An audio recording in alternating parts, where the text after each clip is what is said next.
All right. Welcome, comparative religion students. Here we are at our first post shutdown lecture of the semester. Here we're beginning with the Islam unit here. If you're wondering where I am, I'm in my RV in my backyard. Not even faculty are allowed on campus now. So I'm going to be recording the rest of the lectures for our class right here. Probably I could do it in my house, but then you'd have to listen to four screaming kids in the background. So I think this will be better. So this is my first time recording a lecture in this way, so we'll see how it goes. Forgive me if there's glitches and stuff. I'm going to try to do it in one fell swoop so I don't have to get into a bunch of video editing and things. So I'm sure I'll mess up a few times. Just try and bear with me. If you fill out your discussion sheets as we go, just like you did in class, you'll be all set. I don't know exactly what the quote final exam will consist in just yet, but you'll be ready for it, whatever it is, as long as you fill out your discussion sheets. All right, so here we are with the Islam unit. Your book begins by saying that we can begin with an anomaly. Of all the non-Western religions, Islam stands closest to the West, closest geographically, and also closest ideologically. So we're dealing, we've gone so far over Hinduism, Buddhism, Confucianism, and especially looking at Hinduism and Buddhism, there's enormous contrast between these religions and Western religion, which most of you in this class are doubtless more familiar with. But when we're dealing with Islam, we're dealing with something much closer to, quote, Western religion, Christianity, Judaism above all. Now, whether to classify Islam itself as a Western or an Eastern religion is not itself a clear question. No, this book implies that it belongs in the category of Eastern, but other people will categorize it as Western religion. It's monotheistic above all, so that might qualify it as especially Western, and I actually lean towards considering it a Western religion. But it really doesn't matter whether we call it Eastern or Western. The point is we're dealing with something now with Islam much closer to what most people in this country, of course here in America, are used to than we have been dealing with the last few religions we've talked about. Nothing for your discussion sheet just yet. I'm about to put something. I have a couple whiteboards here, as you can see, so hopefully this is legible. And as usual, I will make clear what you have to have down in your discussion sheets for the sake of being ready for the final exam. And that's all you'll need to worry about in terms of being tested on. Our author points out next, until recently, meaning Islam, was called Muhammadanism by the West, which is not only inaccurate, but offensive. So why consider is that inaccurate and perhaps even offensive? Well, I'm not sure that those who use that term intended it offensively, but if you really consider what the term is implying, it is somewhat offensive. We might be inclined to say that Islam is Muhammadanism because we're so used to calling the followers of Christ Christians. And that's not at all an offensive term. That's exactly what we should be calling followers of Christ. That's what they want to be called, Christians. But you don't want to call a Muslim a Muhammadan because that implies a degree of regard for Muhammad that Muslims themselves don't have. Muhammad, remember, never claimed to be divine. He never claimed to be God. He claimed only to be a prophet.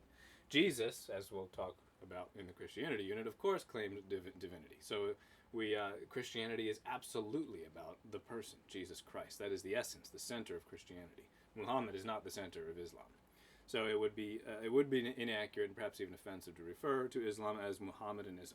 So for the sake of our notes, we can have down there that I ask, why is Muhammadanism not a proper name for Islam as opposed to Christianity being a proper name for followers of Christ? Just have down that Christianity is directed entirely at the person of Jesus.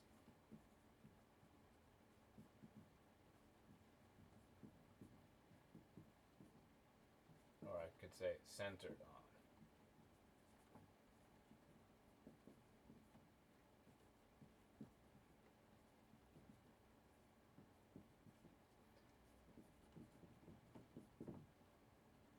Whereas Islam is not centered on the person Muhammad.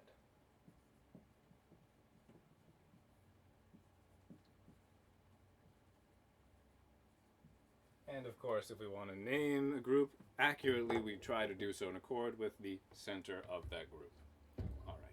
So, what do we call Islam? Well, we call it Islam, not Mohammedanism. Islam means simply surrender. Islam, surrender. And that's a much more accurate portrayal of the essence of the religion than Mohammedanism. They do, of course, regard Muhammad as the ultimate prophet, the final prophet, but far more ultimate than he in Islam is the teaching of surrender. Surrender to what? We're not talking about military surrender here. This is, obviously there are jihadists, we all know about that. We're not talking about that. We're talking about the pure essence of the religion itself here. Islam, surrender. Surrender to what? The will of God. Submission, surrender. Another meaning of the word would be simply peace, actually. But Islam, the word itself, properly understood, is surrender to the will of God. And guess what? That's actually what Christianity and Judaism are also about. Surrender to the will of God. They have different teachings of what constitutes this divine will, but the notion of surrender to the will of God is absolutely central to all of these monotheistic religions. That God has a will, and that we must surrender to that will. Islam, therefore, is named after this end which the religion seeks to cultivate. And what does that remind you of? What other religion did we talk about that is actually named after the end that the religion seeks to cultivate? Well, Buddhism. As your book says here, Buddhism comes from the term for awakening. It is therefore, like Buddhism, named after this attribute it seeks to cultivate, life's total surrender to God. Now, Islam, being all about God, God is certainly the primary point of all religions who believe in God. The exception that we talked about would be Buddhism, which it's hard to make sense of exactly what Buddhist teachings are on the divine nature itself, whether there is a God, a personal God or not. Remember, a personal God is not part of Buddhism's teachings. That doesn't mean that no Buddhists believe in a personal God. But for Islam, it's all about God, of course, but specifically they call God Allah. In the beginning, God, ... The book of Genesis tells us. The Quran, the holy book of Islam, agrees. It differs only in the use of the word Allah. Allah is formed by joining the definite article al, the definite article meaning the word the. That's the reference to the definite article is a whole category that has only one thing within it, the word the. Joining the definite article al with la, God. Literally, therefore, if we were to translate the word Allah, literally, it would just be the God. So it's not that it's not a reference to a different God. Allah is another word for just the same thing any monotheist talks about when a monotheist refers to God. However, it is always specifically conjuring up the essence of God as absolutely one, the God. Now, there's a couple reasons for this, no doubt. First of all, Allah, Islam did not invent that term. That already existed. We'll get to that later. But Islam very zealously insists upon God's absolute unity, in contrast to the paganism from which it departed in its formative days. So that's certainly one reason they emphasize Allah as the God, the one and only God. But there may very well be another motivation also that kind of, if it's not the original motivation, maybe it is, maybe it isn't, but it's in there somewhere, would be to differentiate themselves from Christians. Now, Christians absolutely believe in one God, definitely. But, as we'll talk about in more detail in the Christianity unit, they believe that this one God is Father, Son, and Holy Spirit. Three divine persons, one divine nature. That does not make Christians polytheists. God's nature is absolutely one for any Christian. But this one divine nature is also three divine persons, which is a mystery but not a contradiction. It's not a contradiction because Christians are not saying God is one person and three persons. They're not saying God is one nature and three natures. They're saying God is one nature, three divine persons. So more on that in the Christianity unit. My point in just bringing that up briefly here is to draw attention to the fact that Islam greatly distinguishes itself from that. No Muslim would tolerate for a moment the notion of there being multiple persons in God. Hence the great difference in this respect between Christianity in Islam. All right, so despite the differences, we of course have great overlap as well. Certainly we can trace the history. We can go way back in biblical history, which largely is shared with history in the Quran. Now, the Quran departs from biblical history in a number of ways. Muslims believe that the Bible of the Jews and the Christians became corrupted over the years, so they have a bunch of differences in the Quran, but there's also many agreements. And the lineage here is more or less agreed upon. We have, and this is the next question on your sheet, I ask you what lineage proceeds from Abraham that explains Jewish and Islamic ancestry. Well, you know what, I'm going to have to actually put this down because I have to kind of steady my whiteboard to successfully write on it because I just have it kind of duct taped in here.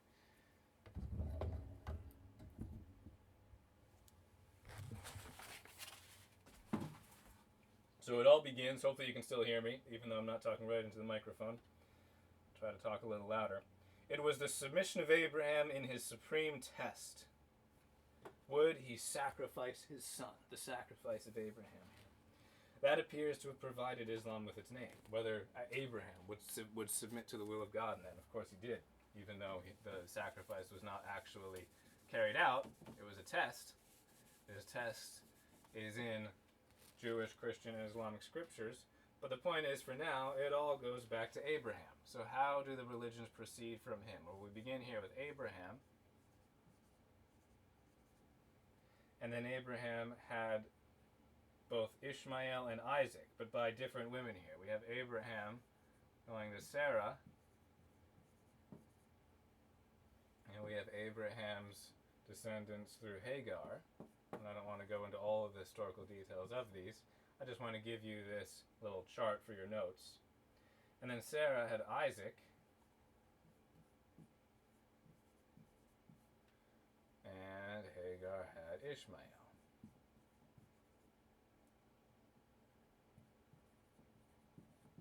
Now,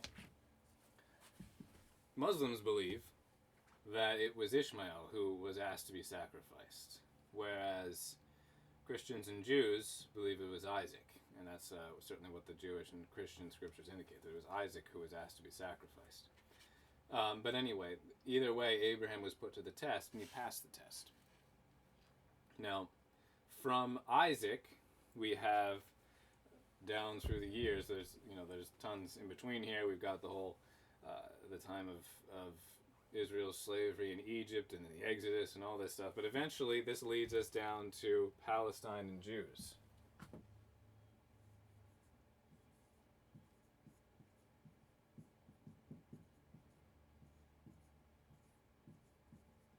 Whereas with Ishmael, we have this eventually leading us to Mecca,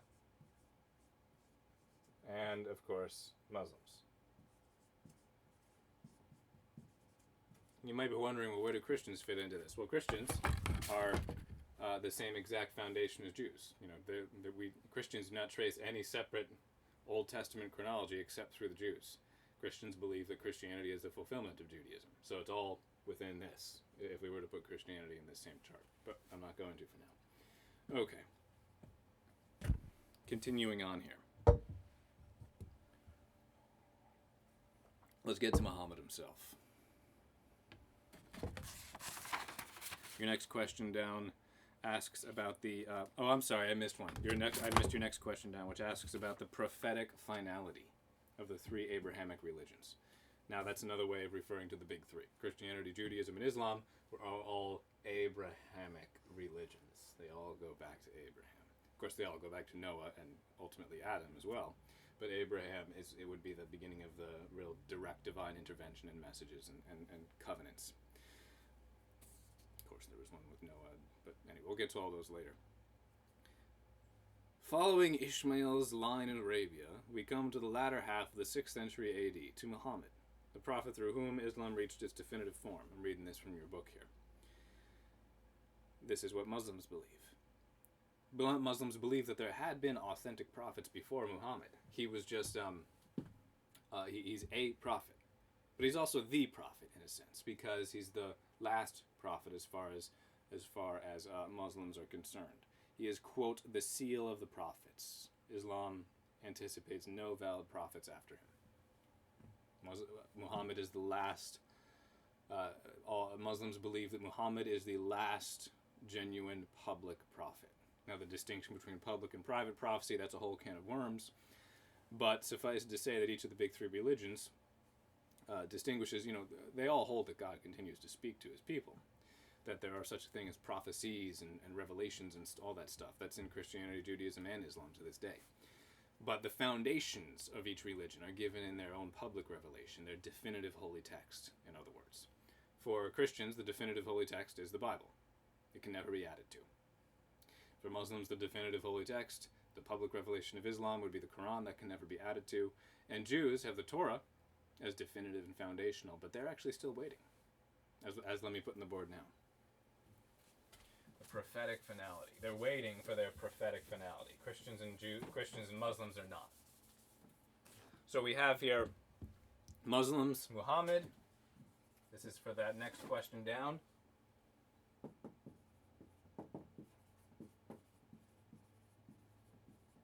Christians, Jesus, although we have to take note there. This is, I really should put in parentheses, and so should you, John the Baptist, because Jesus is not a prophet, really, in Christianity.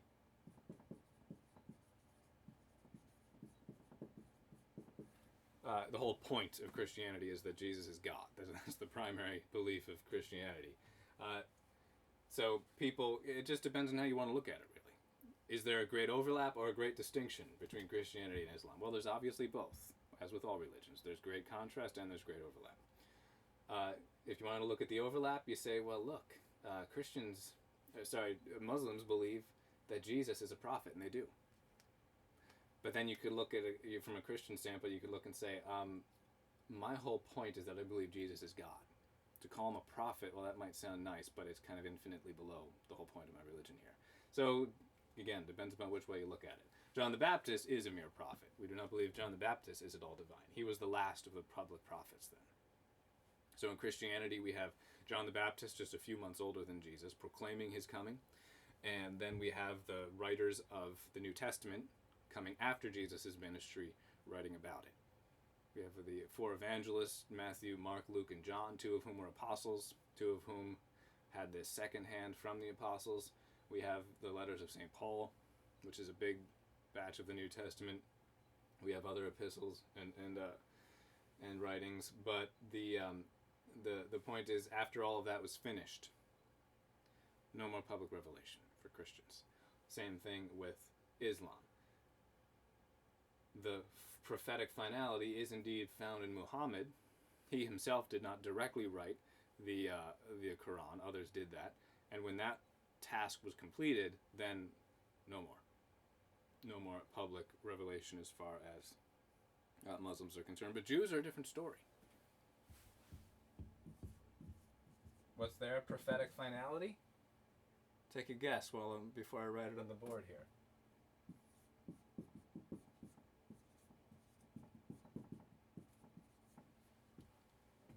Still waiting. If you took a guess, maybe you said Moses or something, or David, King David. I don't know, but that would be wrong. There is no prophetic finality in Judaism. The whole point of Judaism is they're still waiting for who? For the Messiah. Now, Christians are really just Jews who believe that they're not waiting anymore. That the Messiah came 2,000 years ago. As Jesus himself said, salvation is from the Jews. He proceeded from Judaism and then gave Christianity. In our previous units, I compared religions a lot within each religion's unit. I'll do it especially often in our last three units here, Islam, Judaism, and Christianity, because there's just so much intertwining between them. To understand comparatively the nature of each is going to require that I often pause and contrast one and the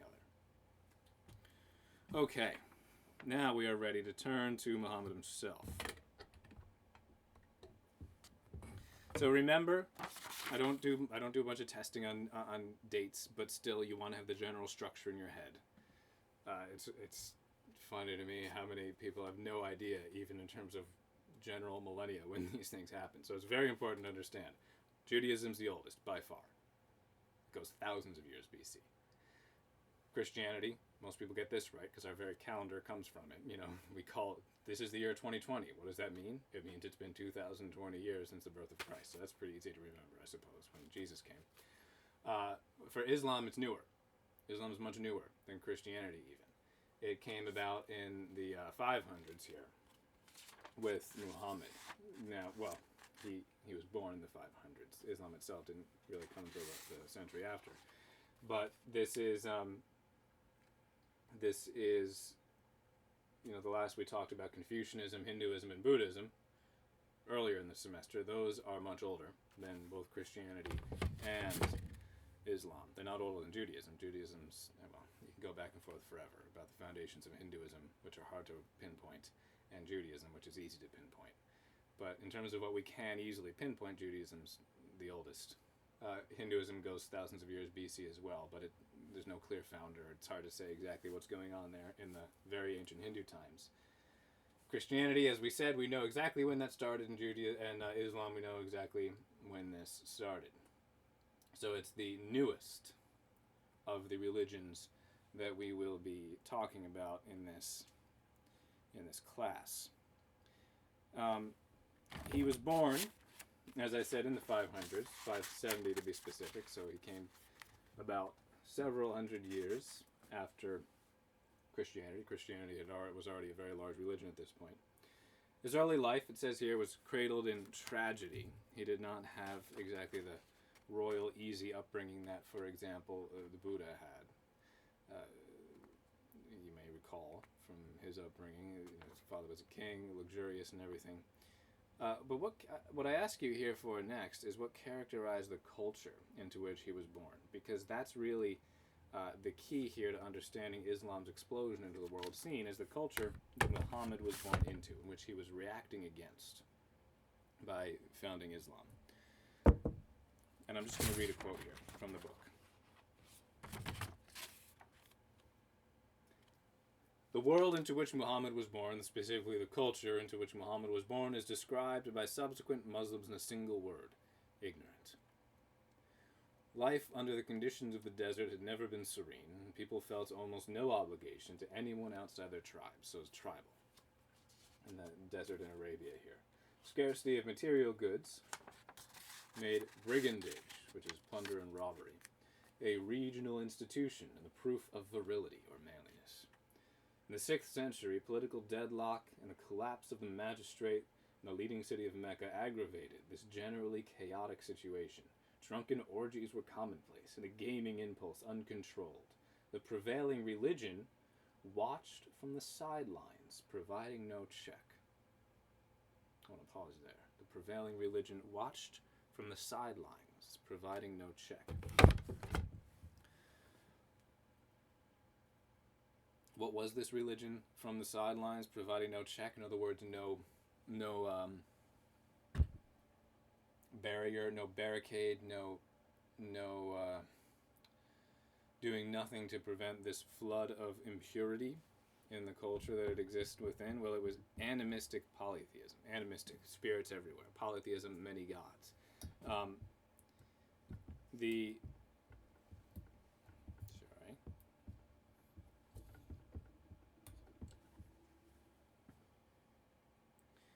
It peopled the sandy wastes with beastly spirits called jinn, or demons, fantastic personifications of desert terrors. They inspired neither exalted sentiment nor moral restraint.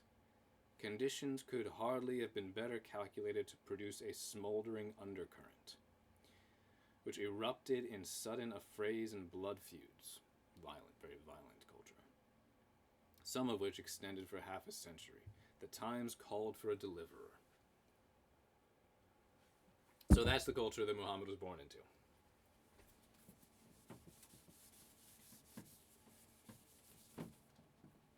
We can describe it succinctly as corrupt, degenerate,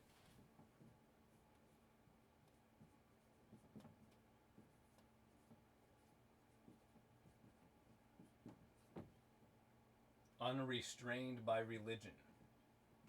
There was a religion there. Every culture has had some religion. It's polytheistic animism. Polytheistic animism. So there's always religion somewhere in the scene. But sometimes this religion becomes just a comfortable appendage to society. And other times it does its job, which is to call people to holiness and virtue. It wasn't doing its job in this society. It wasn't doing anything to stem the corruption and the moral degeneracy of the day. Largely like religion today. You know, you hear whatever, Christianity would be the prevailing religion in our culture, certainly. And so often you see that Christians themselves behave no differently from the culture at large because they're nominal. They don't particularly care about the religion's teachings, and so often the pastors and the preachers out there do nothing because they just want their donations to come in. So they're not calling people out for their sinful ways. They're just saying, "Oh, God is love, you're fine."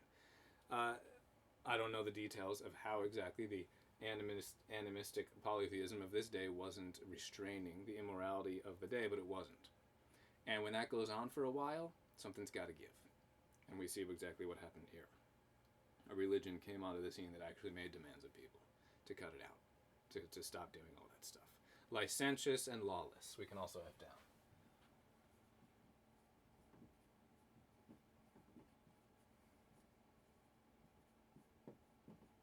Okay. So as it says here, the times called for a deliverer. Muhammad himself, I already mentioned that his early life was cradled in tragedy, but this did not prevent him from rising up to a much higher type of life here. Later on, he was referred to as the true one, the upright one, the trustworthy one. Despite his concern for others, he remained removed from them in outlook and ways, isolated in a corrupt and degenerate society.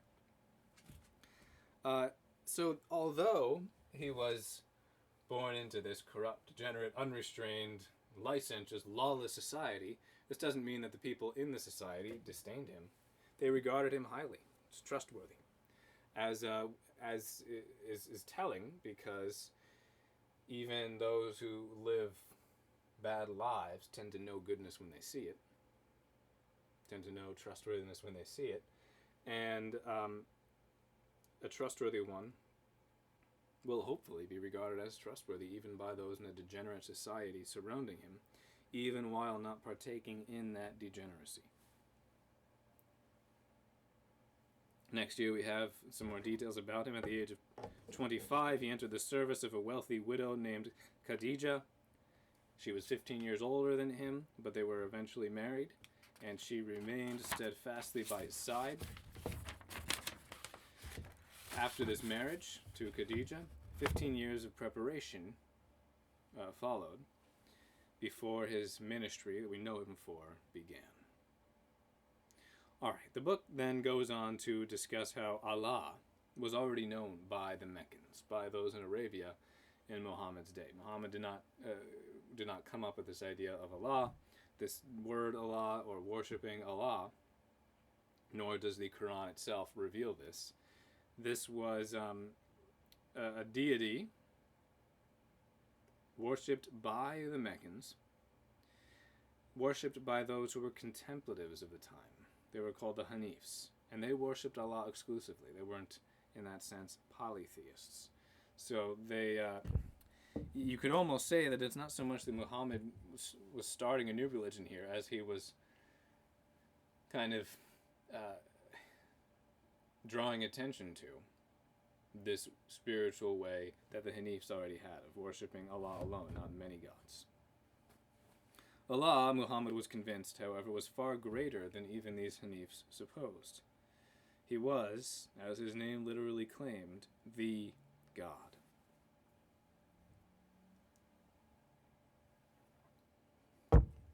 After this conviction arose in Muhammad's mind and heart, we have the revelations, what's called the Night of Power.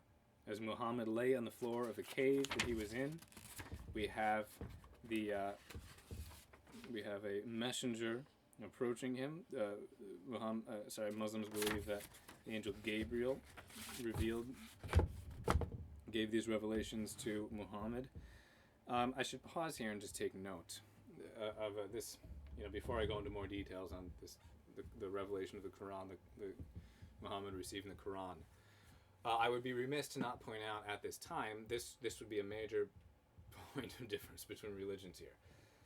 Muslims do believe that the Bible is a valid revelation. They believe that corruptions entered into it over time. Christians and Jews do not. They believe it's infallible. But still, Muslims regard the Bible as divine revelation. They believe in it. Christians and Jews, I must be blunt here, do not believe that the Quran is a divine revelation. You can't. It's not possible to be a Christian or a Jew. Well, I suppose it might be possible to be a Jew and believe it, but it's not possible to be a Christian and believe that the Quran is a divine revelation, because Christianity holds as one of its tenets that the Bible is the definitive and last public revelation. I'm going through this because it's important that you know the genesis of this, the teachings here, and how it came to be. But it's just as important that you realize that as much as Muslims believe this, it's not possible to be a Christian and to believe that the Quran is indeed a revelation from God through the angel Gabriel to Muhammad. But anyway, let's continue on here. His wife said to him after this exhortation to proclaim, after he received this exhortation to complain, "Rejoice, O dear husband, and be of good cheer. You will be the prophet of this people." Muhammad's life now was no more his own. From that time forth it was given to God, to humanity, preaching with unswerving purpose in the face of relentless persecution, insult, and outrage. Those words that God was to transmit for 23 years. So a couple decades, more than a couple decades followed of these messages. He was not a miracle worker. That's, there's no claims. Muslims themselves do not claim that he went about working miracles. We can trace the rise of this religion, Islam, rather straightforwardly to his preaching and the followers that accumulated and the conquest that followed that time. He does have an interesting teaching on that. Most religions have a heavy emphasis on miracles. They believe in them. They look for them at times. But he also has an important teaching here on not getting fixated upon those. He says, "If signs be sought, let them be not of Muhammad's greatness, but of God's. And for these, one need only open one's eyes. The heavenly body is holding their swift, silent course in the vault of heaven, the incredible order of the universe. The rain that falls to relieve the parched earth, the palms bending with golden fruit, ships that glide across the seas laden with goodness. Can these be the handiwork of gods of stone? What fools to cry for signs, when creation tokens nothing else." And I like that quote a lot. As a Christian myself, I'm obviously not opposed to signs and miracles. They're very important, and they can give indications of when God is really intervening directly. But still, it's important not to be fixated upon that, because it's not what's key in any religion. The revelation of God's handiwork and creation that surrounds us would be the obvious, the overwhelming indication of His presence. I'm standing in my RV here, but I happen to be by the window, and you can see the beautiful trees, and I'm looking now. There's some birds in the background, squirrels. I don't know if you can see them from the camera's perspective there, but they're there, and those are the types of things that Muhammad wants us to look at for indications of God's presence, not constant looking for miracles. All right. I have down here as the next question, what three primary reasons explain the hostility with which Muhammad's message was reacted against? Well, remember what we just talked about with the nature of the culture in which Islam came to be. Corrupt, degenerate, unrestrained by religion, licentious, lawless. Well, how do you think a society like that is going to react when a message like Muhammad's comes to dominate this strict moral code and insistence upon it? It's not optional but necessary. This outlawing of certain indulgences and practices that had become so very common among the pagan, the idolatrous culture that existed in that time and place. Well, a severe reaction, persecution, hostility, as your discussion sheet says right there. There are three primary reasons for this. And they're mentioned right there in your book. The first was uncompromising monotheism. And this is what we can have down.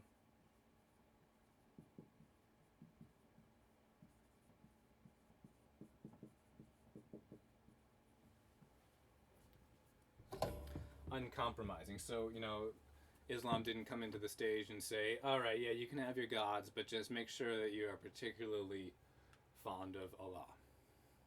No, it's smashing all the other gods down. It's the same thing that Judaism and Christianity does. It demands that all idols be smashed.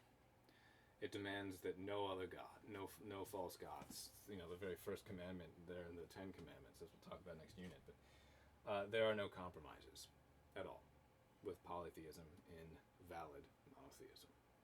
And Islam certainly is monotheistic to the core. So why is that such a problem for this culture? Well, there were tons of gods revered. And guess what? This was a great source of income for those who ran the shrines, there was a god for every day of the year. There were always these pilgrimages to worship all of these polytheistic gods. So you can see how religion coming onto the scene with an absolute monotheistic claim is going to be problematic. It's going to be reacted to with hostility. Second, moral teachings.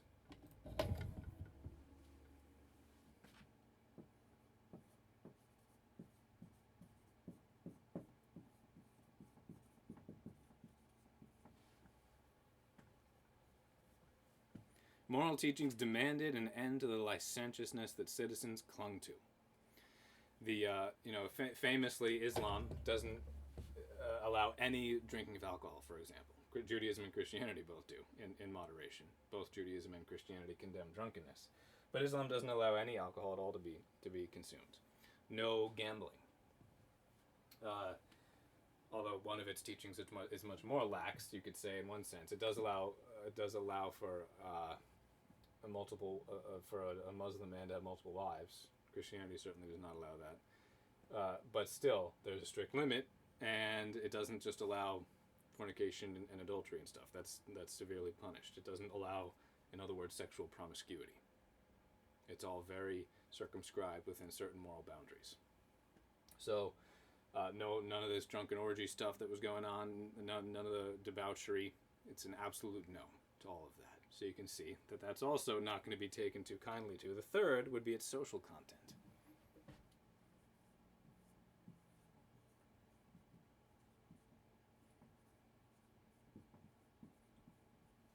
In other words, teachings that demand social change, not just individual change. Individual change is always the most important thing. You might not be able to change the world, but you can change yourself. And you ultimately only answer for yourself. And whatever you've done or failed to do that you're called to do regarding trying to change the world, sure. But ultimately, we stand before God alone. We are asked how we responded. But there's also a social dimension here. Religious teachings that apply to a society at large. How society at large must be governed. How society at large must be not only governed, but just undertaken in all realms. Not just laws, but just practices, cultural and societal practices in general. Famously, for example, Islam does not allow any interest on loans. That's absolutely not permitted in Islam. To this day. And actually, Christianity traditionally did not allow this either. It's just become very lax recently. Usury has never been allowed. Usury is, some people say it's a word for excessive interest. Others argue, no, that's a reference to any interest whatsoever. So interest is not allowed in Islam. To this day, a pious Muslim will not take out a loan with interest, no matter what. I've had Muslim students come to me asking me for advice, looking for places to, how exactly can I go about paying for college? I can't take out something with interest because that would be against my religion. And I commend them for their zeal in following that teaching, because it's a very noble one. Just look at how much interest has destroyed so many aspects of society today, because traditionally, religious wisdom has always said that this is exploitation. For those who have money, to dangle it in front of the faces of those who don't have it, and say, here, take this. All you have to do is sign a contract telling me that you'll give me back a bunch more money later than I'm giving you now. That's always been considered exploitation, because it's charging for something that is not a product or a service. It's charging for money. Money is nothing. Money doesn't have any intrinsic value. It's just a measure. It's a measure of value that it does not itself have. It's a medium of exchange, if you will. So to charge for it is to charge for something that isn't real. And it's always been considered a sin in every religion to deliberately charge for a product something other than what it's worth. There's a profound teaching. I'm being a little sarcastic here. It's common sense. But that's not what we're taught today. In high school, even most of us are taught, we're shown these supply and demand curves. And they say, okay, you got to plot out supply and demand, and then you find where they intersect, and then you can calculate what the price of a thing should be based upon that. No, you don't. It's much more easy to figure out what something's worth. What something should be, how much to charge for something. What it's worth. How do you know how much something's worth? Human effort involved in making it. Very straightforward. So, we have this common sense social teaching here. It shouldn't be considered that groundbreaking, but it is, practically speaking, because of how much that message is opposed. To this day, entire Islamic societies will not allow interest on loans. Now, some people argue that they find ways around that to obey the letter of the law, but not the spirit. I don't know about that. I won't get into it here. But still, the teaching itself does exist. No interest. And that's just one of a whole slew of teachings regarding the social content that made this message be reacted to with hostility.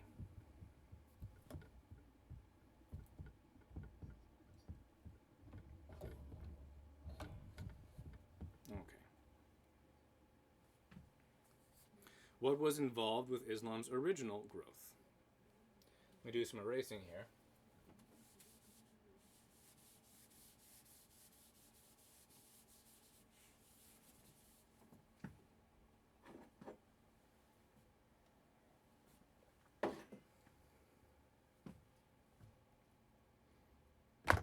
At first, odds were heavily against Muhammad. But never since the days when primitive Christianity startled the world from its sleep, wrote a scholar, whose words assumed added weight, because he was a critic of Islam, had men seen like the rousing of spiritual life, of faith that suffers and sacrifices. So this scholar is saying that what really wakes people from their existential slumber is seeing others inspired by something that they're willing to sacrifice and suffer for. And the world saw that explosively in the beginning of Christianity. The blood of the martyrs is the seed of the church, as a church father wrote. But this is also a similar dynamic we saw with the rise of Islam. Individual Muslims willing to suffer and sacrifice for these teachings, in contrast to the dissolute society that they lived in. And seeing people willing to be witnesses like that. That's so powerful, nothing can stop it. To be frank, nothing can stop it. So it didn't rise explosively from day one, but over time, this witness certainly did do the job. At first, the odds were so heavily against him that he made a few converts. 3 long years yielded less than 40. So for 3 years, he had fewer than 40 converts, which might sound pretty surprising knowing how many Muslims exist to this day, but that's often what we see in the very beginnings of undertakings that much later become enormous. So for 3 years, we can have down in our sheets,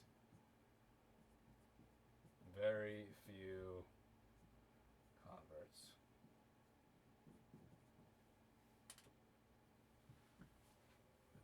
But that did not last long in that state. We had a turning point here.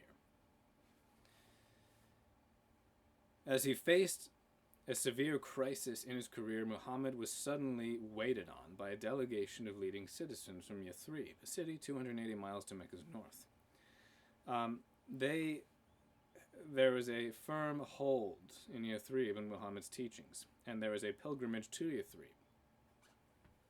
And the Muslims who already existed at that time made this pilgrimage, and it was at that point in the year 622 that this migration is regarded as the turning point in history. So let's have that down. But in the year 622, the pilgrimage / migration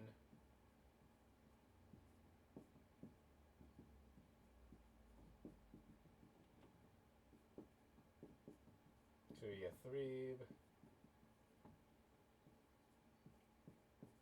marked a turning point.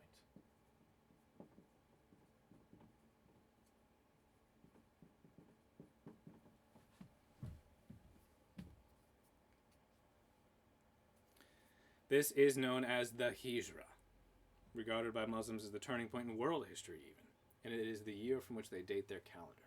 So, we talked earlier in this lecture about how in general calendars are dated from the birth of Christ in the West. Well, Muslims date their calendar from this moment, this Hijra. Because it was at that time that Islam exploded in adherence. Now, you probably don't know this city as Yathrib. You probably know it as Medina. And it later became known as. From the moment of his arrival here, Muhammad assumed a different role. From prophecy, he was pressed into administration. So there was no more, we didn't have these messages that eventually constituted the Quran coming any longer at this point. At this point, Muhammad was administering this huge, growing number of people. We, of course, never saw anything like that with Jesus. He did not come to form an earthly kingdom. He came for different purposes, which we'll get to in the Christianity unit here. But Islam does have much different views on the orientation of the religion itself. The orientation of Islam is much more intrinsically temporal. I'm not saying it's not about salvation and eternity. It is, certainly. But Islam is very difficult to separate from its temporal aspirations in terms of governance and temporal domination as well. Christianity is very easy to separate from that because it's sure, we can speak of the social reign of Christ, and that's true.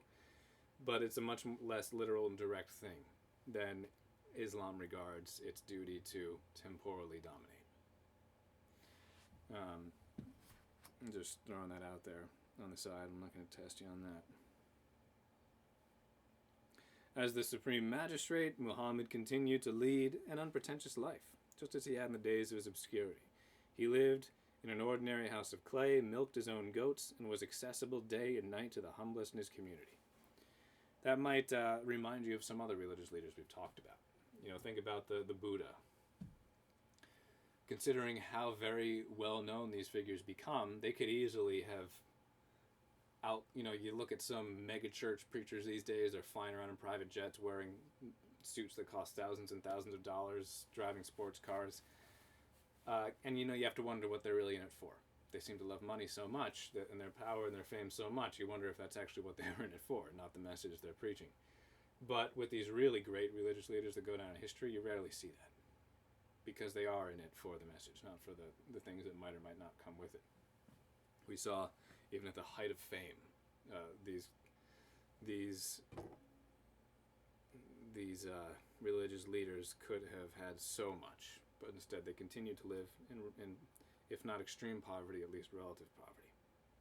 I even think of Socrates in that regard. He could have put all the sophists to shame that were these paid teachers of rhetoric, charging huge amounts of money for their services. Socrates was way better than any of them in their own craft, but he refused to ever charge, and he lived his whole life poor. Poverty, willful poverty, is a great testimony to the authenticity of a message. And the converse is true as well. We should be careful. We should not condemn automatically, but tread carefully when it comes to those who have such temporal worldly benefits from the messages they preach. Okay, moving along here. Tradition depicts Muhammad's administration as an ideal blend of justice and mercy. So, I'd like to pause here and consider the distinction between justice and mercy because it's central to religion. And yet it's misunderstood, and not only is it misunderstood, it's often not even defined at all. So if we're going to understand something as the ideal blend of justice and mercy, we need to have a bit of an idea as to what we're even talking about here. I'm going to put, you can have this on your sheet, what I'm about to put on the board.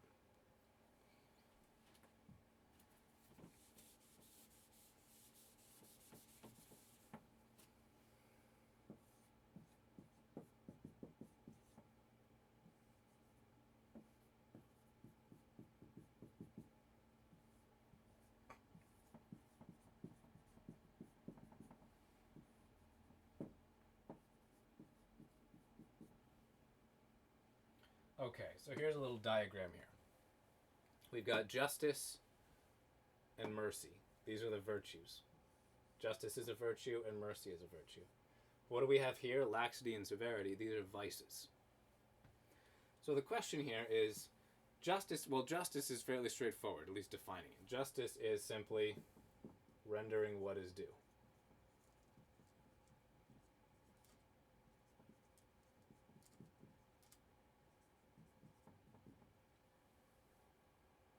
So we sin against justice when we fall into laxity or severity.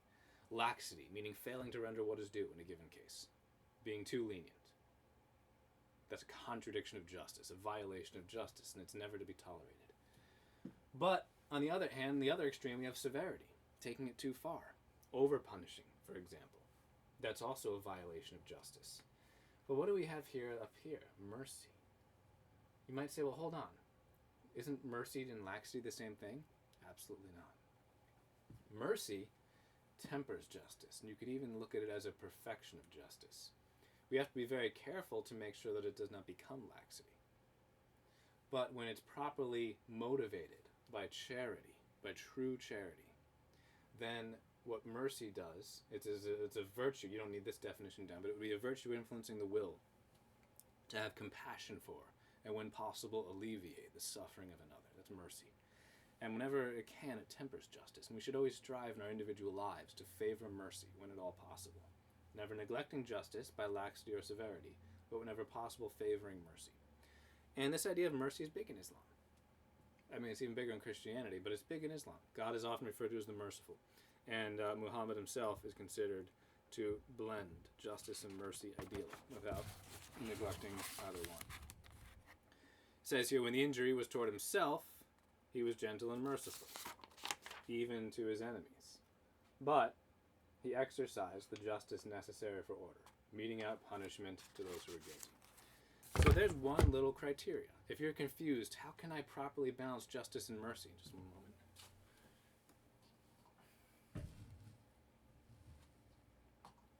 If you're confused as to how to properly balance those, well, consider who's the offended party here. It is the offended party who has the right to dispense mercy. You can't dispense mercy on someone else's behalf. That's up to them. You know, what I say when I'm standing in front of a class, what I say to my students is, so if one of you guys just turned to the student next to you and just punched him in the face as hard as he could, and I just said, oh, don't worry about it, it's fine. What would that be? Mercy or laxity? Well, that would be laxity. Why? Because I'm not the offended party. I didn't get punched. The person who got punched could say, I forgive you. You're having a bad day. I've had bad days too. You shouldn't have done that, but I forgive you. That's mercy. So when we're the offended party, we should be especially zealous to try and be merciful, while not contradicting justice either. If you're just a pushover, a doormat, then that turns into laxity. Then people will just abuse you. That's not good either. It's a balance, a blend. Okay. Moving along here. That's actually it for the first discussion sheet. So as long as you have everything down that we've talked about so far, and I've put everything down on the board that you need for your discussion sheet, you'll be fine for that. So let's move on to the second discussion sheet here.